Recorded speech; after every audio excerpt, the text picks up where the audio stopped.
Okay, I know I'm late, so we're not going to do that thing I usually do, whatever the hell that is. Turn this music down. In fact, here's my face now. Good morning, everybody. Welcome to the show.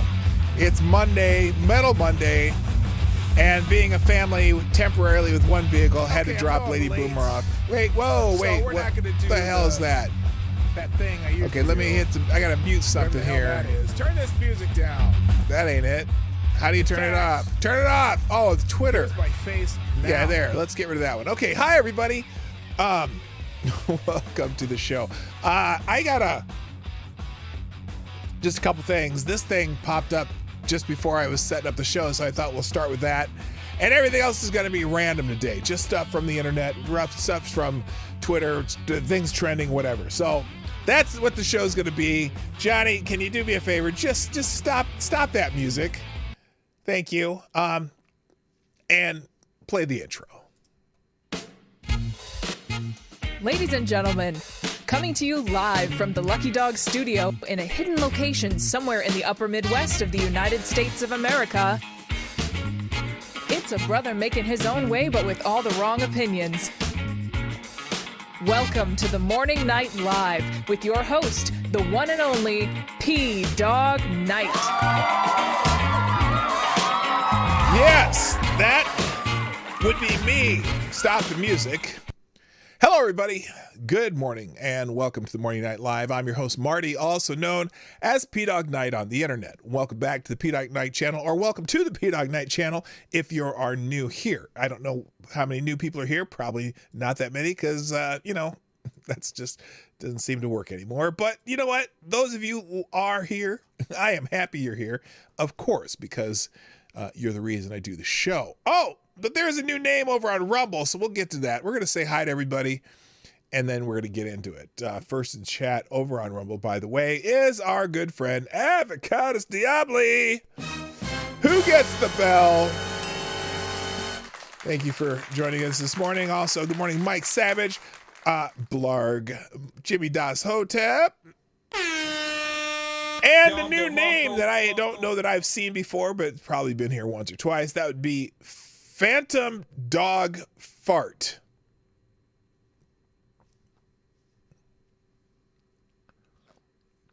Phantom Dog Fart. Good morning. Hi. Welcome to the show. I am happy you're here. Over on YouTube, first in chat. Also, Avocado Diablo, who gets the bell.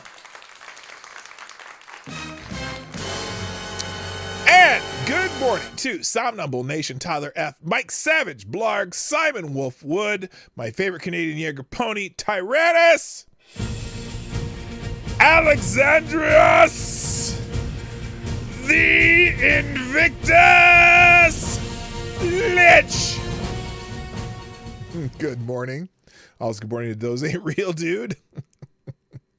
Plague Trucker Zach. Plague Trucker Zach.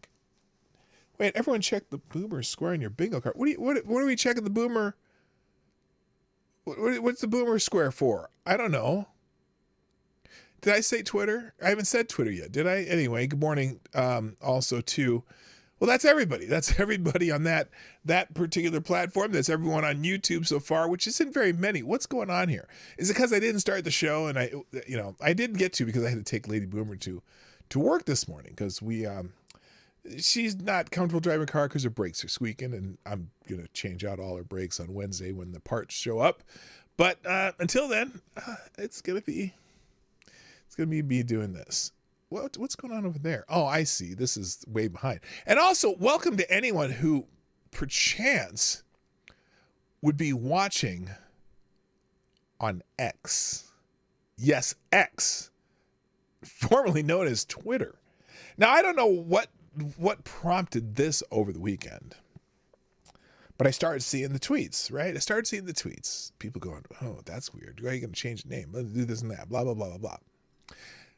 But it's still Twitter, isn't it? I mean, it got a little, looks like the new thing on here is a little feather. So that's the homage to Twitter. But the logo for X is very simple, very unassuming. But apparently, they're basically saying that it's a whole new, I mean, it's a new I don't know what he's doing. It's still Twitter, everybody. He still has the birds on here somewhere. You still see birds during the tweets. So go figure. Go figure. But anyway, if anyone happens to be watching on X, I'm not even sure how you would let me know, because I don't know how, there's no chat, there's no real way to see where the audience is. All I see is the broadcast details here, and I don't know. So apparently I suppose you can comment on X. Who knows? But anyway, so the chat that you see if you're watching on X, because I don't even know if you're watching on X, the chat that you see is actually from YouTube, because Rumble doesn't integrate its tweet yet either. You usually don't see phantom dog fart, but you smell it. Ah, got it. Got it. All right, perfect. So anyway, since I'm late, normally this show is intended to start at 10 o'clock Eastern time, but that doesn't happen so often anymore due to some work issues in this week, because I've got to take Lady Boomer to work. And so I'm going to kind of jump into the show. There's not a whole lot, because I don't think there's a whole lot of intro necessary. So let's just do that. Now, let's start with the main story right there.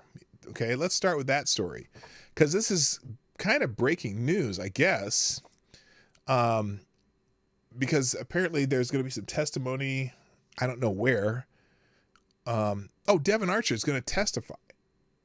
Now, testify where? I'm not 100% sure, but we're going to find out, because this is, like I said, it's kind of breaking news. I don't know anything about it.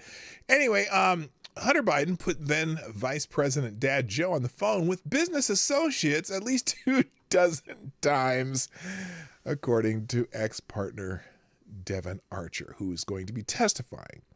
Now, well, let's just read the article, because I don't even know what this is about. Hunter Biden would dial in his father, then Vice President Joe Biden, on speakerphone into meetings with his overseas business partners, according to testimony expected before Congress this week from none other than Devin Archer, the first son's former best friend.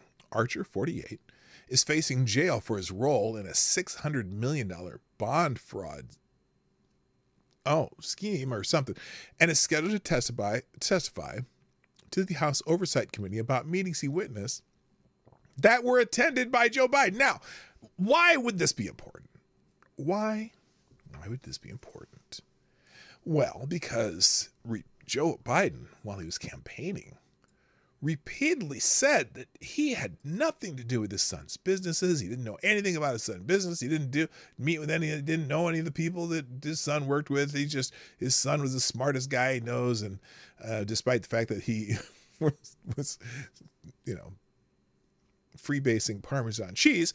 But anyway, so the idea that this was all false and whatever. And the other part too, it's also important because, wait a minute, you're doing business overseas and your son's doing business overseas. You're the vice president of the United States.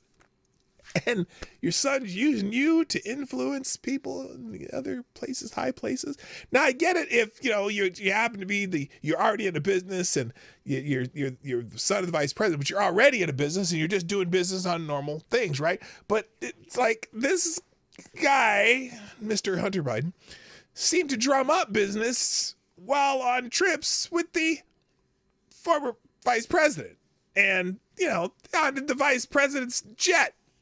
Going on foreign diplomatic type trips, official business, right? And then also some of that official business that maybe not the trips that necessarily Hunter were on, but some of that official business, particularly in a certain country that happens to be in a little bit of a military conflict right now, you kind of pressured that country into doing things, and the whole administration you were part of kind of chose a new president for that country and whatnot, and you know, what do you call that? That's not a color revolution, is it? Whatever they did in Ukraine, they kind of changed over the government there, and then pressured them to fire a prosecutor that was, checking into the business, whatever. All right, so let's read this article because I'm just rambling right now. Archer, 48, is facing jail for his role in a $60 million bond fraud. Scheduled to testify to the House Overcast. I already read that. But these meetings were attended by Joe Biden, either in person. Wait a minute, in person. Wait a minute, these are things that Joe's never met, the partners never been. I mean, there's pictures of them golfing, but I mean, you could golf with, your son's business partners. You could be, if I have a tea time, right? If I have a tea time and I only have 3 people and one of my friends says, hey, can I bring a friend with me? I'm like, sure, let's make it a foursome. We'll have a nice little outing, maybe have a beer or a bourbon afterwards, whatnot, right? That's just a chance meeting. If that, person that he brings along later becomes an axe murderer, it doesn't mean that I was associated with the axe murderer. I accidentally played golf with the axe murderer once. Okay, so the pictures of Joe Biden golfing with his son and Devin Archer and maybe some other business partners, that could be coincidental. But if you are there on the phone and it happens more than once, and then you get called again and you're in person in the meeting with them, and then you're on the phone meeting with them, that seems like you're slightly a little more involved. And especially when there's, the whole big guy thing. I mean, who's the big guy? Who's the big guy? I'm the big guy. Who's the big guy? I'm the big guy. Who's the big guy? Okay, I'm the big guy. All right, anyway, here it says, we are looking forward very much to hearing from you, Devin Archer, about all the times he has witnessed Joe Biden meeting with Hunter Biden's overseas business partners when he was vice president of the United States, including on speakerphone, said Representative James Comer, Kentucky committee chairman. One such meeting was in Dubai late in the evening, Friday, December 4th. Late in the evening. It was a lovely, warm evening in Dubai. The sun was just about to set. It was a beautiful set. Okay, never mind. One such meeting was in Friday, December 4th, 2015, after a board meeting of the Ukrainian energy company, Burisma. What a coincidence. Burisma. We've heard of that place, which was paying $83,000 a month as director. The motherfuckers were paying him $83,000 a month as a director. Archer, who also was a director, is expected to testify that after dinner with the Burisma board on the Burj Al Arab Hotel, or at the Burj Al Arab Hotel, he and Hunter traveled 6 miles north to the Four Seasons Resort, Dubai, in Jumeirah Beach to have a drink with one of Hunter's friends. While they were sitting outside the bar, Vadim Posharsky, a senior Burisma executive, phoned to ask where they were because Burisma's owner, Mykola Zlovshevsky, needed to speak to Hunter urgently. Soon afterwards, the two Ukrainians joined Hunter and Archer at the Four Seasons bar, and Posharsky asked Hunter, Can we ring your dad? At the time, it was early afternoon Friday in Washington, D.C. Hunter then called his father, put him on speaker, and placed the phone on the table and introduced the Ukrainians to Biden by name as Nikolai and Vadim. Okay. Hello, Aaron Meredith, fake news expert, and... Oh, that's everybody. And Attack Alpaca, good morning. And also Next Gen Troll over on Rumble. Hi. He also said words to the effect that the Burisma bigwigs need our support. Vice President Biden greeted the Ukrainians but spoke only in vague pleasantries during the short call and in other such interactions with Hunter overseas business partners. Archer is expected to testify. Now, here's the other part. Now, here I'm listening to this. I'm reading this. I'm going, well, maybe Hunter was just showing off, pretending that dad actually, knew anything because, it's Joe Biden, of course. But still, never met with any associates, never talked to him, whatever. Now, they will note the context that 3 days after the speakerphone call, the then vice president, who was the Obama administration's point man for Ukraine, was due to fly to Kyiv to address the Ukrainian parliament, known as the Rada, on December 9, 2015, about the poison of cronyism, corruption, and kleptocracy. Well, Ukraine was one of the more corrupt countries in the world, and maybe still is, who knows. 10 weeks before the call, on September 24th, the U.S. Ambassador Jeffrey Pyatt had given a speech about corruption in Odessa, in which he targeted Zlochevsky by name. Oh, this was in reference to Zlochevsky. Now, again, that's the chairman of Burisma, I believe. Okay. By then, the Ukrainian prosecutor, General Viktor Shokin, was investigating Burisma for corruption. And within 2 months, on February 2nd, 2016, would seize 4 houses in Kyiv, 2 plots of land, and a Rolls Royce belonging to Zlochevsky, who was living in exile in Dubai. A month later, Shokin was fired after Joe Biden threatened to withhold $1 billion in U.S. aid to Ukraine. So that's an interesting timeline there.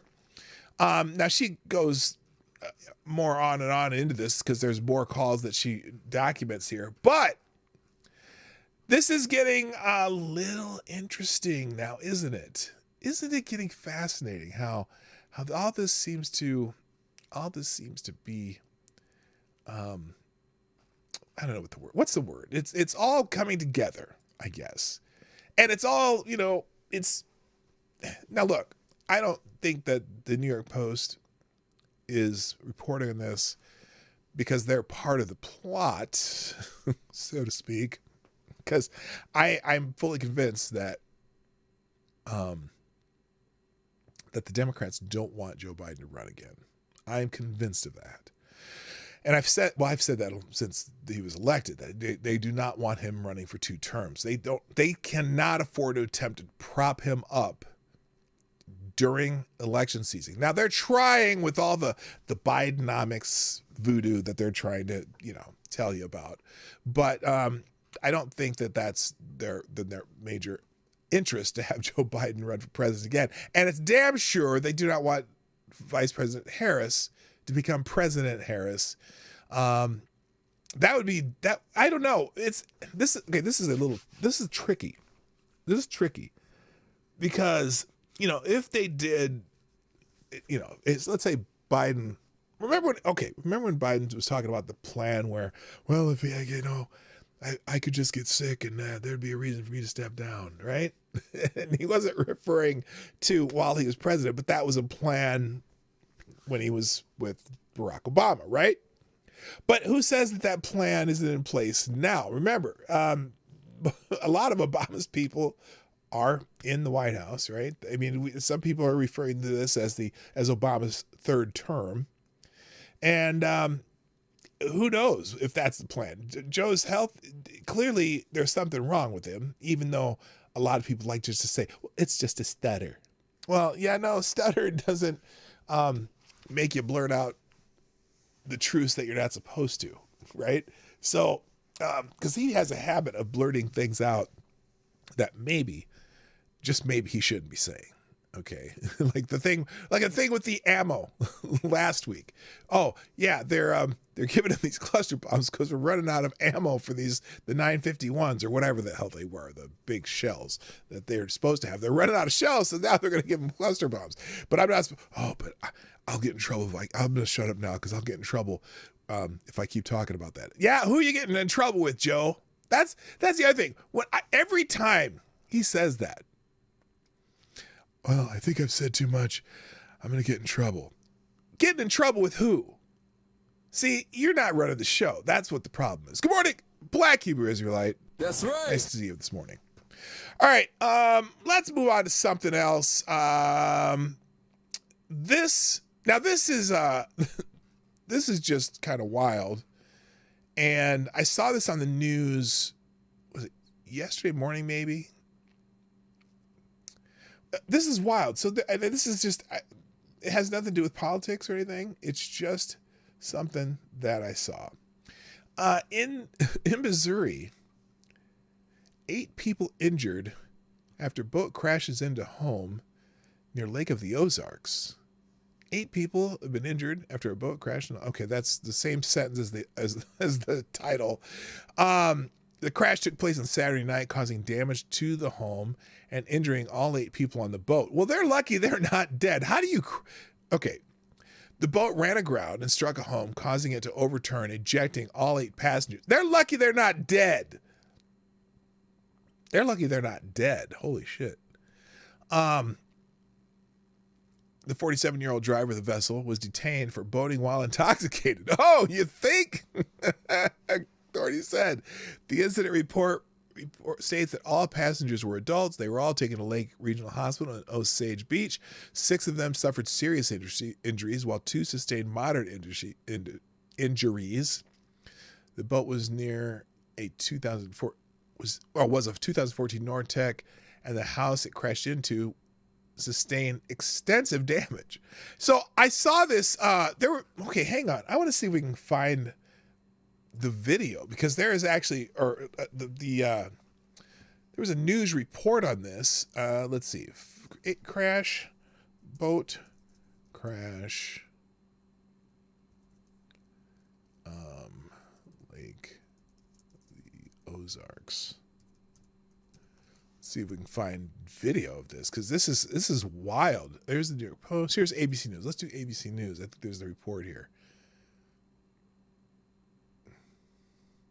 or at least there's pictures. Oh, here it is. Here's the report. Let's check this out. Let's check this out.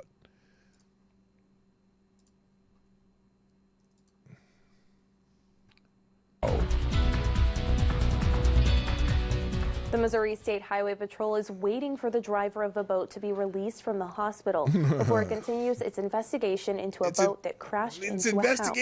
Well, thanks for joining us tonight. I'm Hannah Falcon. I think the crash happened at the Lake of the Ozarks just before midnight till you see this in the now. 400 block of Big Bear Drive. ABC 17's Nia Henson joins All us right, live in AD. studio after talking with people who live in the area. And Nia, the driver of the boat was arrested for boating while intoxicated. Oh, you think? And the cause of this crash is still unknown, but Kyle Green with the Missouri State Highway Patrol says speeding was a factor. I'm still working to learn where that boat was going. Okay, wait a minute. So speeding was a factor. Alcohol was a factor. Yeah, don't. It's still a case of don't drink and drive, okay? But you crash into a house. What exactly happened? Oh yeah, imagine the call to the insurance agent. A boat crashed into my house. Yeah. Wait a minute, sir. You don't have a houseboat. How did that happen? Okay. And investigators say we may. You know, it would have been more wild though had this just been like a boat that, like a trailer got unhitched from a truck. And then a boat like hits the curb and the boat flies up through the house. That would be even more weird. At least this was on a lake, right? Real quick, thank you, Tyler Alexander, for sponsoring the show. Tyler Alexander, you are the new Streamlab Superstar sponsor of the day. And we'll do a little. Let's do a metal. It's Metal Monday. Let's do a little metal with the donations today. Here we go. Tyler Alexander says, so Trump was impeached twice on trial for his role in January 6th. He is a monster. Biden was the head of the criminal ring. If we stacked all the evidence straight up, we could use it to walk to our closest neighboring star, FTG, all those fucks and the Bidens. Yes, thank you, Tyler Alexander. Appreciate you sponsoring the show. All right, stop that music. There we go. All right, back to this story. Here. Thank you, Tyler. Appreciate it. Appreciate your. And by the way, hold on. Let me stop. Let me go back, because there might be someone new here. Ladies and gentlemen, the Morning Night Live is brought to you by you. Sorry, I had a Biden brain lapse there. The Morning Night Live is brought to you by you, the viewers of the Morning Night Live. Please hit a like button wherever you are. You could be on Rumble, hit the like button there. You could be on YouTube, hit the like button there. You could be watching on Twitter. I have no idea what to do there. Hit the little heart thing underneath the whatever, and then if you want to comment, you can comment on the video. But also share this stream wherever you are, wherever you go, wherever you whatever you talk to, whatever, where you meet people and whatever. Let's let them know we're here every Monday through Friday, around 10 o'clock Eastern, sometimes 10:30, but in that time frame we start then. Go for an hour to an hour and a half each day. And if you want to sponsor the show in a more meaningful and personal way, like throwing money in the tip jar, you can do that at streamlabs.com/pdognight or pdognight.live, or you can't do super chats because YouTube demonetized me. I'm going to start that appeal process today. Or on Rumble Rants, I will eventually figure out how to get the money out of there. And you can also follow me on Locals to get notified of this stream, or on on Twitter, also known as X. I am at pdognight, just like it says right here, minus the .live. But pdognight.live is where you can do the donations. You could be the Streamlabs Superstar sponsor of the day. All right, let's get back to this. Because this is fascinating. This is fascinating. This boat crashed into a house. Crashed into a house. Here we go. May not The only reason I'm showing you this broadcast from Local 17 ABC in that part of the Missouri, I think it's that part of Missouri, is because they show the crash site, and it's kind of wild. Until the driver of the boat is released from the hospital. Here we go. There's the boat. Ethan Lee lives just feet away from the house that was hit during the crash, and says his dad witnessed the moment it happened. And as soon as we got home, my dad said, "Gosh, you got to go outside." There was like a big loud noise. We didn't know what it was. Lee says he initially didn't see anything out of the ordinary, but within minutes, that changed. Well, there's the boat. That's there was a pretty. Just like that's a flood a good size of ambulances and fire trucks, and we saw a bunch of water patrol coming from each direction. House. Good the boat Lord. was removed from the home with a crane around 5 p.m. today and towed, with noticeable damage to its sides and grass stuck inside the engine.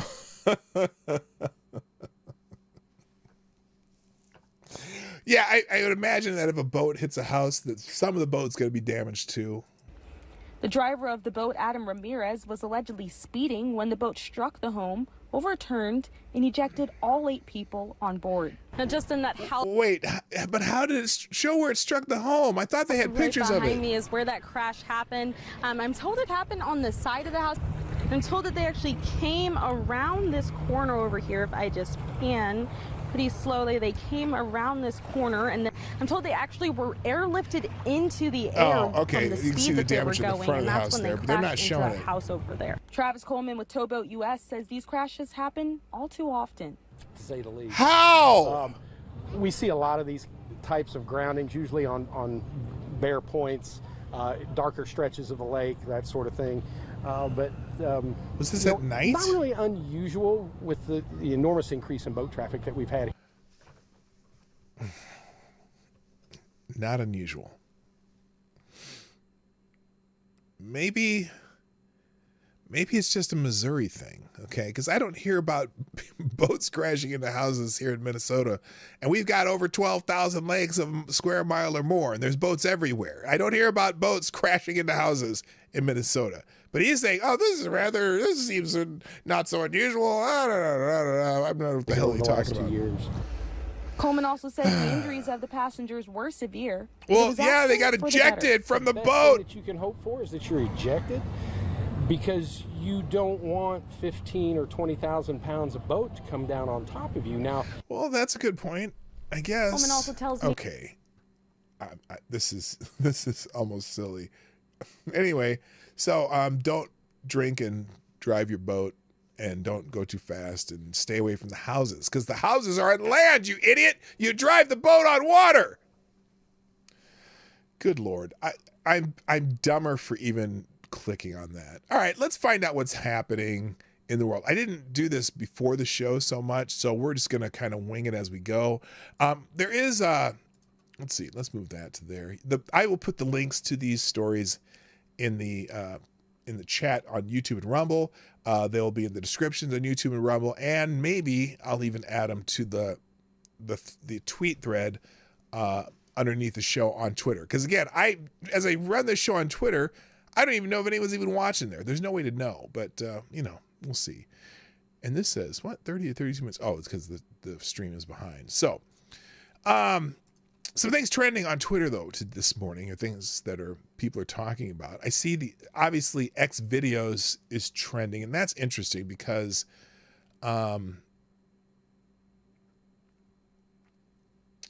the Twitter X thing. And I'm afraid to scroll on anything that's X because you know how Twitter is. If you scroll on things that have either X's or anything about like hump day or whatever, you can see a little extra things that you don't want to see on the internet. Okay. And I don't want to do that.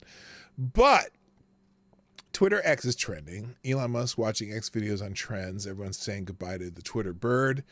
Yeah, that's for whatever reason, that's big news. I don't care about that. Let's go to something else. I'm going to go to, let's do this. We're going to go to the actual trending page and see if there's anything. So, but this, obviously, this has a lot of people concerned, Twitter changing its name. Of these things for you of trending, 1, 2, 3, 4 of the like 12, 5 of the like 15 for you Twitter trending topics are about Twitter because of the change of the name. Also on the trending topics, Twitter X is trending number 1. So let's go. We'll put this on and see what people are saying about Twitter X. Of course, a lot of people are saying rest in peace Twitter. You know what's funny about that though? They're saying it on Twitter. So they're saying rest in peace Twitter, but they're saying it on Twitter. So let's see. In fact, like I said, I got to be careful when you do this. You got to be careful on Twitter because a lot of times you'll get pictures of penis and labia. And I don't want pictures of penises and labia on my YouTube channel. So I have to just be careful. So here's an example of some of the people doing the rest in peace. For example, this one right here. Now, if you're, well, most of my audience is old enough to know what the hell this is. Good morning, Kay. How you doing? Check your email. Good morning, chat. I will check my email. For example, if you're old enough, like most of the people here are, and to know what this means, this is that famous scene from Planet of the Apes that someone decided this is the rest in peace Twitter because it turned it into a dystopia. Create hate off your fellow citizens who also love their country, and it will rot and fall. China and Russia. Wait, okay, what are you talking about? Anyway, so that's a fairly good meme. But again, all these people talking about the demise of Twitter. Well, they're talking about it on Twitter, and here's the other thing. So you know that here's another one. Here's another one. I'll show you this one too. This is not the professional show that I usually put on. If you're new here, just bear with me. It'll get better tomorrow.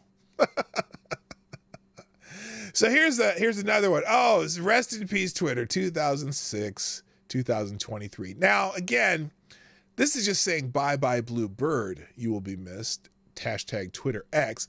Not necessarily meaning that the X will be gone. But who knows? Okay, who knows? Who knows? There's something to any day. Okay, I'm not going to sing West Side Story songs. Let's see. Anything else that's interesting on here? Some people are talking about, let's see, Elon Musk watching X. Okay, they did that one. Okay. Which side are you choosing, Twitter or X? Okay, I don't know. Elon Musk moves quick. Wow. Reader cited context. This tweet is misleading. X has not changed or added any new changes to the like system or any new flair to the animation. Okay, people are talking about that. So I don't know. That's it. Good morning, Bishop. Good morning, Tex AG 007. All right, you know what? Here's what I do. Let me check. Let me just check real quick. I want to check something. Let's see which. Because Kay sent me something, and there it is. Oh no, I don't work for FedEx. I work at UPS, but we can still talk about that. We'll talk outside of this venue. All right, let's actually get into some real news because I've dicked around this morning already. So there's some, let's see, editorial on government institutions have no credibility after the Hunter Biden laptop story. Well, duh. Let's see, FBI's cover-up swung 2020 for Joe Biden. Evidence suggests. This is interesting. And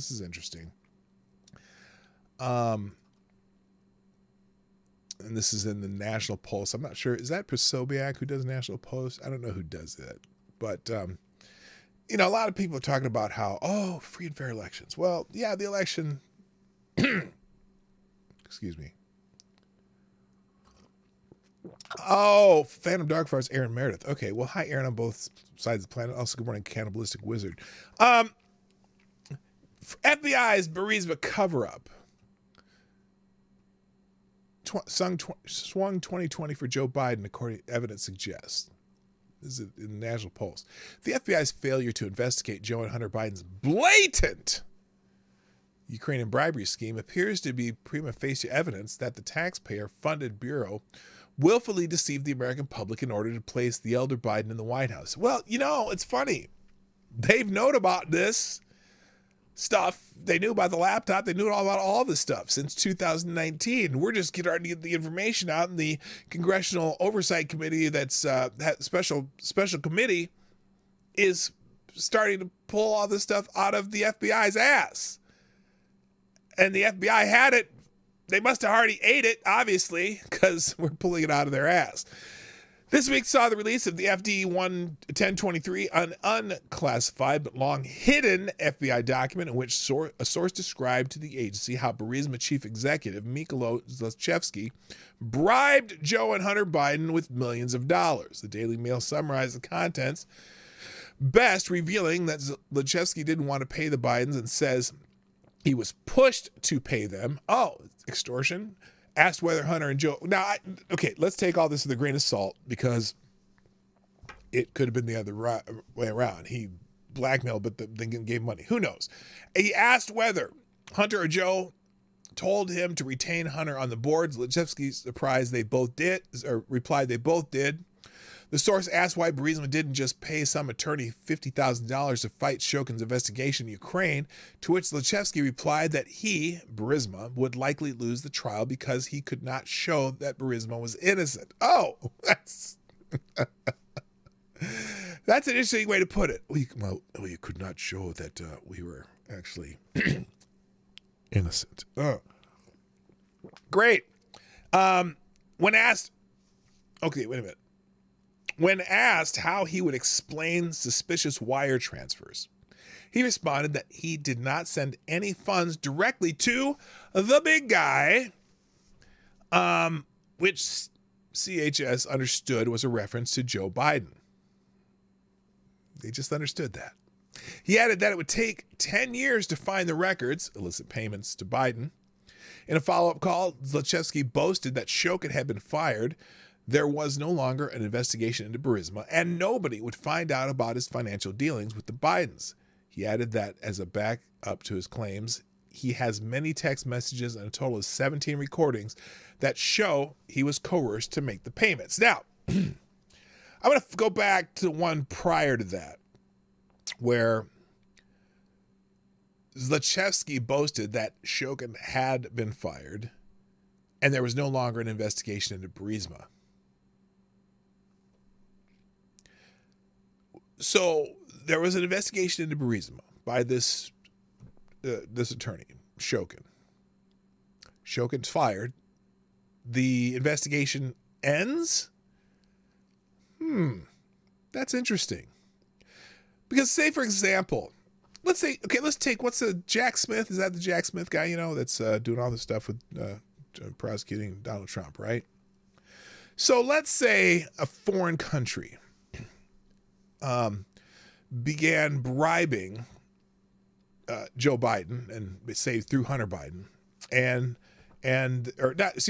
Joe Biden. Well, whatever. Let's say Joe Biden, and they got them to fire Jack Smith. Would the investigation into Trump end because they fired Jack Smith? Probably not, right? Probably not. So it's interesting that, they're doing an investigation in Burisma. It's not, Shokin's not the country. Shokin's not their Department of Justice over in Ukraine. Shokin, it's just, he's just, he heads it, but it's funny how he gets fired and all of a sudden the entire investigation goes away. That's very convenient.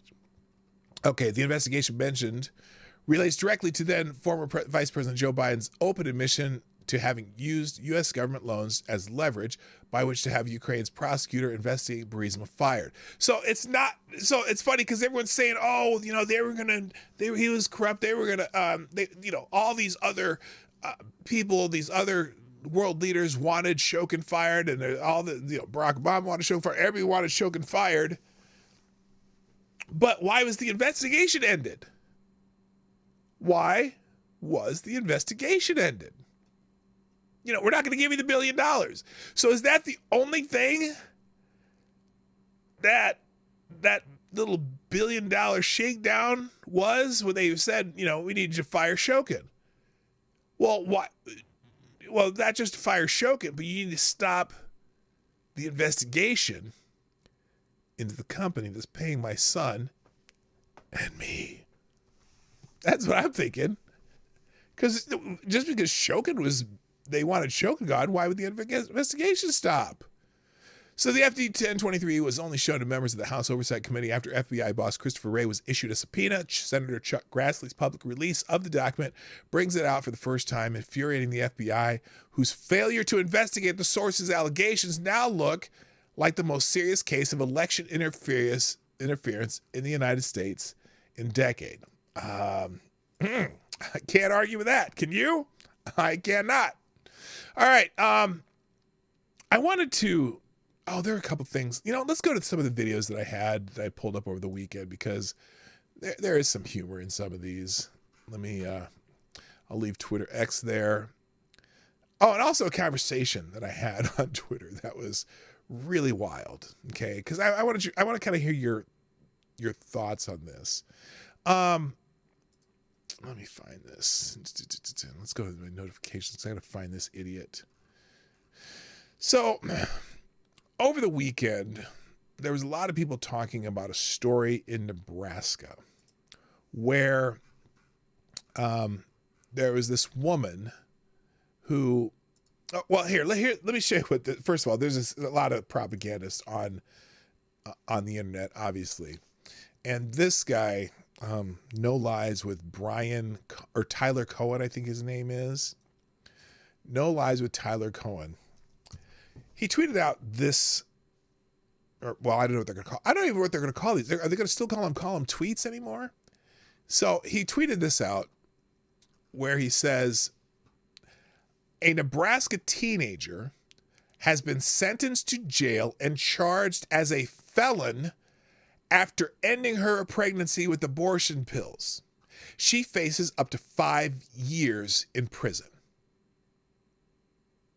And the first thing you would think is, oh, wow, is Nebraska prosecuting someone for having an abortion? Well, not so fast. Not so fast. Okay. This girl was pregnant, and she originally was going to keep the baby. But well into her pregnancy, she changed her mind. She decided she's going to have an abortion. She wanted to have an abortion. But Nebraska has a fairly stringent law on when you can get an abortion. Okay. In fact, by the time that she decided she wanted to have this abortion, she was 30 weeks into her pregnancy. So it didn't matter if it was Nebraska. There's only 6 states at this point in time that allow for you to get an abortion at 30 weeks pregnant. Okay. There are 6 states that have no time limit. You can go right up to the day you start crowning and have an abortion. Unethical, and I'd say that's not good. But anyway, that's not what happened here. At 30 weeks, she started taking she basically took a bunch of abortion pills, whatever, and basically miscarried the baby.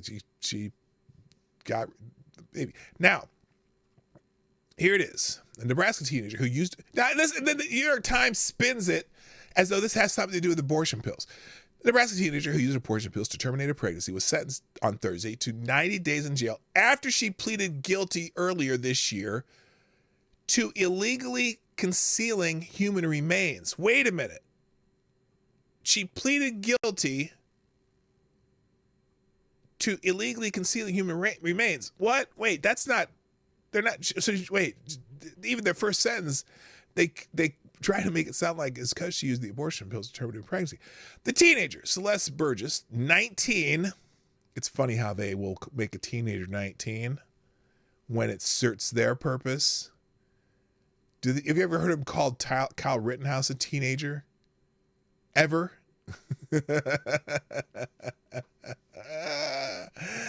Oh, she's a teenager. How old is she? Well, she's 19. Well, she's an adult, you morons.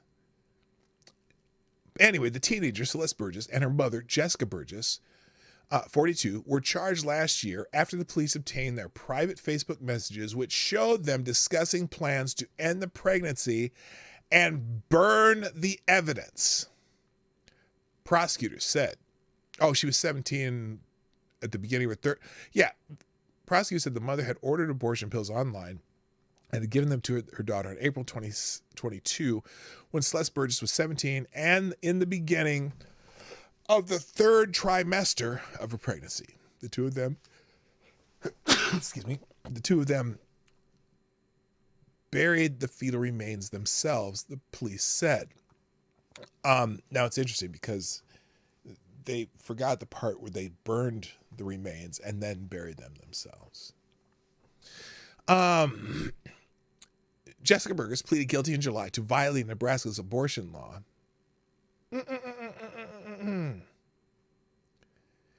Furnishing false information to a law enforcement officer and removing or concealing a human skeletal remains. Now, the thing is, they're trying to make it sound like, oh, well, this is because Roe versus Wade was taken down and because Nebraska's draconian abortion law, right? Except she was 30 weeks pregnant. There are only 6 states. Again, there's only 6 states that would have allowed her to have an abortion anyway. And in Nebraska, it was not one of them. She faces up to 5 years in prison at her sentencing on September 22nd. According to Joseph Smith, the top prosecutor in Madison County, Nebraska, the police investigation into the Burgesses began before the Supreme Court overturned Roe versus Wade. Why does that matter? Well, because this was the law before it was turned over.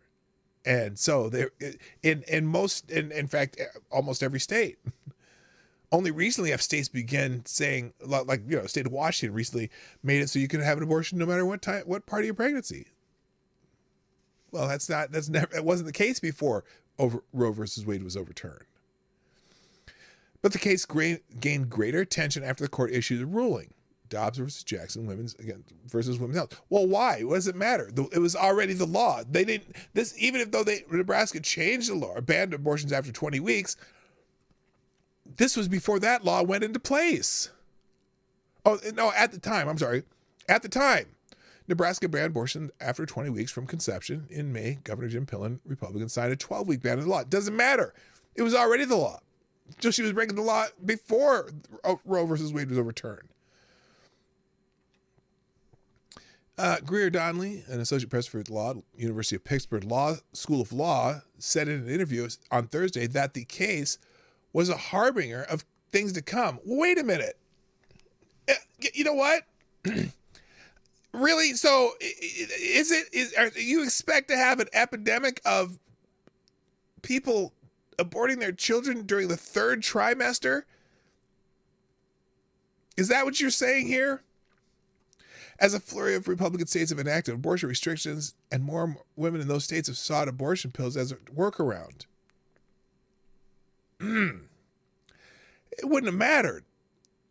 It was illegal before Roe was overturned.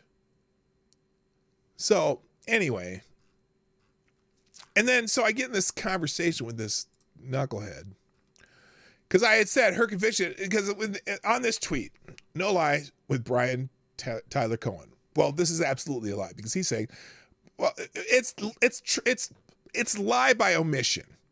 Nebraska teacher has been sentenced to jail and charged as a felon after ending her pregnancy with abortion pills. Well, yes, it was after she did it because she was convicted on the improper disposal of human remains, which even an abortion clinic would have to abide by. So it's just pretending like this is having something to do with the change in Roe versus Wade. No, this would have happened if they had never overturned Roe versus Wade because 20-week ban was already acceptable through the courts. So anyway, in fact, here's the reader's add context that they thought people want to know. Teen was not sentenced for having a chemically induced abortion during her third trimester, but for burning, burying, and concealing a dead body. Now, those are some interesting words because I also said that in my own tweet. Her conviction and sentence, because someone here said freedom is not having to face prison time for choosing what you want done to your body. Well, excuse me. At this point, this has nothing to do with the girl's body, right? It has to do with the body of the child that was aborted or the, whatever. In fact, my exact words. Her conviction and sentence had nothing to do with her body. It had nothing to do with the induced abortion, but rather the improper disposal of a dead body. That's why she only got 90 days. It's not 6 months, she got 90 days.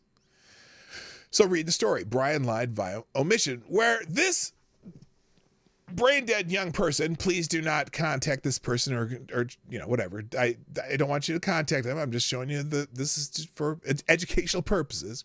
This brain dead person laughed at the idea that there was a dead body. Hope you're happy with abortion. Healthcare is murder in red states. Well, first of all, now I never did tell this person that I actually do believe that abortion should be legal, which is one of my inconsistencies on some of the things I talk about. I admit that I'm inconsistent and I know all the arguments, whatever. I think it should be legal up to a certain very limited point. Okay. But there's a point where that is absolutely a human person, human, whether you want to call it a fetus, a baby, or whatever, it's still a human being. But this person is claiming that there was no dead body. Why? This person said it was past. Okay, and then this is the thread. It was past the legal time limit anyway. It was illegal in most states, regardless of their leaning. And this person says legality. Now this is the most ironic thing I've ever heard. Okay, because we're talking about abortion, and even if I think it's legal, I don't necessarily think it's moral. But that's my own morality. Okay. And that, again, I'm not consistent on this particular topic. That's why I don't talk about it that much. But this is crazy. So they continue. Legality does not make something moral. But he's not talking about abortion. He continues. I mean, slavery was legal, and that's obviously wrong. Banning abortions and finding other ways to get health care should be criminalized. So he's saying that making abortion illegal at any point during a pregnancy is immoral. That's a very strange way to use legality. It's not being moral. It's a very strange way to use that term because you would think the other round anyway. So, and then I said it again, very strange using the legality doesn't make something moral in this twisted way. But then again, the criminal charge and sentence has nothing to do with the abortion. The improper disposal of human remains, if that term helps you better understand it better than body, is the crime. Because he doesn't think there's a body. So he says using the law in a twisted way is conflating a fetus to a born person and restricting abortion activists. So this person is arguing that until baby, fetus, whatever, leaves the birth canal, it is not a human. It's not a body until it leaves the body. And I was thinking, wait a minute. You'd realize this was at 30 weeks. Most states, before Roe was overturned, in fact, Roe versus Wade itself, as it wrote law, basically, because it wasn't in the Constitution, so they basically wrote a law, those judges, did not allow abortion at 30 weeks. I said, you understand there's laws in every state regulating the disposal of human remains, and even abortion providers are required to follow those laws. 30 months, born or not, is the exact same human remains. Then he changed the subject. Well, why do I care about the law in this case? I already think banning abortion is bad. So any way the person can get the help they need, I'm all for it. So this is just, this is kind of the insanity that's been taught. This person has to be someone who's been in school way too long. In fact, poli-sci and economics major at Virginia Commonwealth University. This is the idea. Most abortion providers would absolutely cringe at the thought of aborting a 30-month-old baby, because that's a developed baby. They're preemies as young as 24 years old. Because when he also said something about what he said about the body, I'm like, do you have no idea what a preemie is? Because a preemie would be, up to the youngest preemie that's ever lived, I think it was 21 months, 22 months, something like that. But preemies, prematurely birthed babies, 24 to 28 weeks is not uncommon that those would live. And 30 weeks in particular, especially. It's absolutely a body that comes out. How do you say that? Well, you're laughing about, as if that was a body. Oh no, it's a fetus. No, it's a body. What are you talking about? Of course it's a body. Anyway, I did put I put an article in that thread about the youngest baby survive, the youngest preemie to survive. It's crazy. Weeks. I meant weeks. Yes, I keep saying months. 30 weeks. But yeah, it's insane. It's insane. I hear that argument, especially among college students. I don't necessarily hear it about from adults who've had children. No adult who has a child would say that, well, a 30-month developed human person inside someone's body is not a baby, or is not, well, it's a fetus until its head pops out. Well, what do you mean? It's not, so you're saying you should be able to abort it once it's crowning? What are you talking about? Friggin' moron. Anyway, let's see. I would do one more story here and then we got to get out of here because I'm running behind. Oh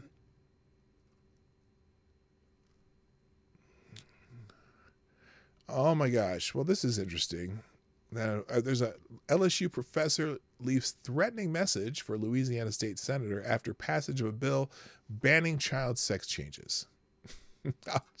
I'll just leave the article up. I'm not going to go through that one because my head will explode.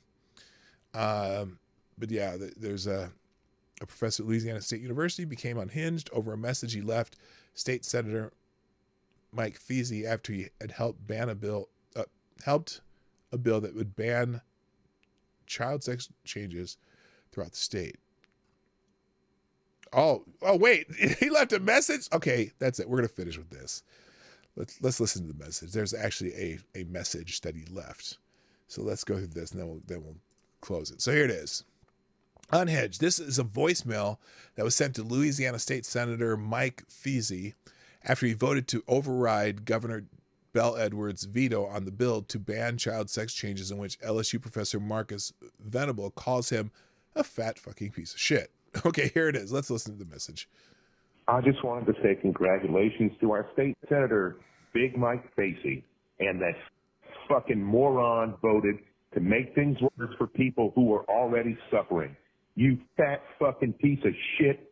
You did not produce any goddamn evidence to support the claims you made about people being harmed by transgender care. Yet we have tons of empirical evidence showing that it's an increased suicide risk when people don't get this care. That's false. So you big fat-headed motherfucker, I can't wait to read your name in the fucking obituary. This is a professor. I will make a goddamn martini made from the tears of butthurt conservatives when we your fucking ass in the ground. You fat fucking useless piece of shit. This is a professor. Fuck you. I hope you have a terrible day. Fuck yourself. That's a professor at LSU, Louisiana State University. Congratulations. You have a moron and you're... let's see. Also, he said, Price... Oh, Greg Price, who's the guy who posted this on Twitter. He also posted a second tweet, which featured a few reviews of Venerable from the Rate My Professor website. One student wrote that class was not mandatory, but that attending class will get you an A because his tests are lecture heavy.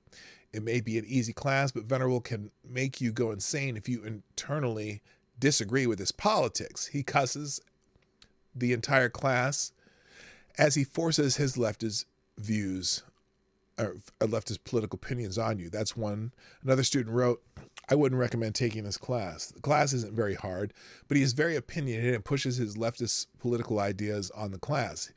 He curses almost every other word and is always yelling about something. This class wasn't very enjoyable, and he talked about uncomfortable topics insensitively. Wouldn't recommend this class. Another wrote, uses profane language continuously, loudmouth, opinionated asshat. His IQ is clearly very low, and it makes zero sense the university ever hired this guy. If you don't agree with his far left beliefs, then you are garbage to him, likely a pedo or a serial killer. Needs to be investigated to see if there are bodies on his property. Okay, I'm guessing that somebody might have wrote that tongue-in-cheek, or they were just trying to write a bad review for him. But so anyway, yeah, the school's website said that Venable's research interests are criminology, sexual assault, sex offender recidivism, and sex offender registries. Well, you know, sometimes you go into fields that affect you the most. So maybe that review was right. I don't know. You know, like a lot of people go into psychology and psychiatry because they have their own personal issues, or they go to the family therapy because they have their own issues, or things like that. This guy, what is it again? He, I'm going to go down here. His research interests are criminology, sexual assault, sex offender recidivism, and sex offender registries.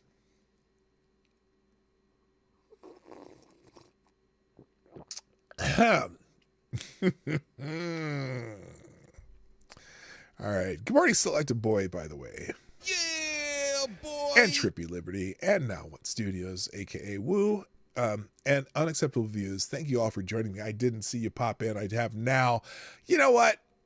I gotta wonder about that professor now. I'm really weird. That's crazy.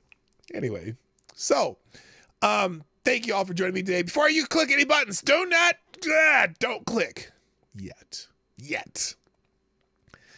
If you haven't clicked the like button, do not click the button that takes you away from this screen that you're watching me on. Okay, click the like button, share the stream. If you want to sponsor the show, pdognight.live, 24 hours a day. Thank you for our superstar sponsor of the day, superstar sponsor of the day, Ty Alexander. Appreciate you. And I will put these links in the chat during the outro. I probably should do that on Twitter somehow too. I got to figure out how the Twitter thing works here. There's a whole lot of, I don't know. It's kind of out here in the middle of nowhere, and there's no place where people can chat. In fact, let me go. I'm going to go on Twitter right now and go to my profile where this is playing and see if there's is it playing? It is playing. Here we go. Is it play? Well, I don't know how that works. Okay, that's weird. This says it's already over. Okay. I guess it automatically cuts it off at a certain point. So You have to, it's weird because you have to put a time in that you start and end, and I don't start and end. I watched a 7-minute video of a team of nurses and doctors trying to resuscitate a newborn who choked during birth. It was the most intense and magnificent display of respect. Oh, I've seen that video. Yeah, that is a wild video. And they saved the child, so it's pretty wild. So, all right. So anyway, sponsor show PDogNight.live, Venmo, Cash App in the description, and I'll drop the link to the links in the chat during the outro. Guys, thanks again for being a wonderful audience. Hope you have a wonderful day. We'll be here the rest of the week, all week, and hope you have a great, great day. My name is PDogNight, and I'm out of here. Bye-bye. Hey, this is PDogNight, and thank you for watching today on the PDogNight channel. If you have an observation or remark you'd like to make about this video or my channel, I absolutely welcome you to write it in the comment section down below. I really look forward to hearing from you. And before you go, if you like what you saw but you're not already subscribed, please make sure you hit the subscribe button and definitely click that bell that pops up afterwards so you'll be notified when I post new videos or when we go live. I broadcast my live show, The Morning Night Live, Monday through Friday at 10 o'clock Eastern, 9 o'clock Central. A special thank you to all the supporters of this channel who share our videos on social media and who make donations through Streamlabs, YouTube, Venmo, and Cash App, which are all linked in the description down below. Thanks again, and until next time, I'm PDogNight, and I'm out of here.